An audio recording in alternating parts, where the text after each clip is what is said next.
उपमुख्यमंत्री अजित पवारांनी पुण्यातील लोणावळा पोलिसांना सुनावलंय। लोणावळ्यामध्ये अंमली पदार्थांचं सेवन। आई बाबा होण्याचे स्वप्न अजून पूर्ण झाले नाहीत का? आई बाबा होण्याचे तुमचे स्वप्न पूर्ण करा अपोलो फर्टिलिटीद्वारे। मोफत सल्ल्यांसाठी कॉल करा 9953959370। आणि विक्री खुलेआम कशी काय होते, पोलिसांना याची खरंच खबर नसते का? लाच देणाऱ्यांना अभय देता आणि न देणाऱ्यांवर फक्त कारवाई का करता, असे अनेक प्रश्न अजित पवारांनी पोलिसांना विचारले। थेट तिथल्या अधिकाऱ्यांवर कारवाई करणार अशी तंबीही यावेळी अजित पवारांनी दिली। इथं ड्रग्स तत्सम वेगवेगळे प्रकार चालतायत। मी आता तुम्हाला सांगतोय, मी रात्री पंकज देशमुखांना बोलवणार आणि मुंबईत गेल्यावर मी पोलीस प्रमुख रश्मी शुक्लांना बोलवणार आणि मी सांगणार की आपल्याला काम करत असताना नवी पिढीला बर्बाद करण्याचा अधिकार कुणी दिलेला नाहीये।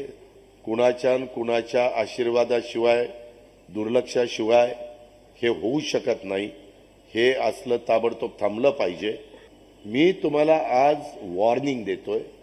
मी परत मला ते कळलं तर त्या एरियातल्या पोलीस स्टेशनच्या PI, तिथला DYSP जे कुणी असेल त्याच्यावर मला नाईलाजास्तव गृहमंत्र्याला सांगून ऍक्शन घ्यावी लागेल।